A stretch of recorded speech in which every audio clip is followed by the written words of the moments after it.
sur l'inégalité de traitement qui frappe les personnels du centre de transfusion sanguine des armées à Clamart et de l'Institut de recherche biomédicale des armées à Brétigny-sur-Orge.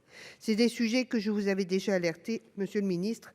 En effet, depuis la mise en application du Ségur de la santé et de l'instauration d'un complément de traitement indiciaire correspondant à 189 € net, les personnels du CTSA et de l'IRBA n'en ont jamais vu la couleur.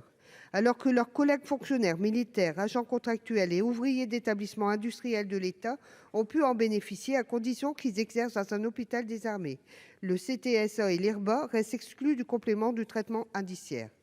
Et pourtant, ces établissements sont essentiels au sein de notre service de santé des armées. En effet, le CTSA est le seul producteur de plasma lyophilisé, un produit d'une grande rareté, et l'IRBA constitue la pierre angulaire en matière de recherche d'innovation au sein de notre service de santé des armées. C'est pourquoi, à travers cet amendement, je vous propose, chers collègues, d'intervenir pour la revalorisation des personnels du CTSA et de l'IRBA des 49 points d'indice qui étaient prévus par le Ségur.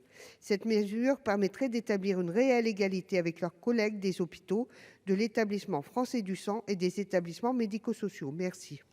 Monsieur le rapporteur, l'avis de la commission, s'il vous plaît. Avis du gouvernement, monsieur le président. Le ministre.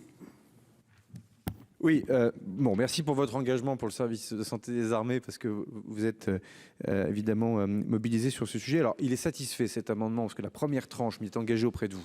Donc ça y est, la première tranche a été attribuée au profit de 1365 agents pour un montant global à hauteur de 700 000 €. Donc ça fait globalement 10 points d'indice pour les soignants éligibles de la médecine des forces. Et en 2023, même la sénatrice, là, le MTI sera étendu plus largement. Et donc là, le point auquel vous avez fait référence, c'est-à-dire le centre de transfusion sanguine des armées, l'Institut de recherche biomédicale des armées. Donc là, c'est 500 000 € pour 1717 agents. Donc là, on est sur une équivalence de 20 points d'indice.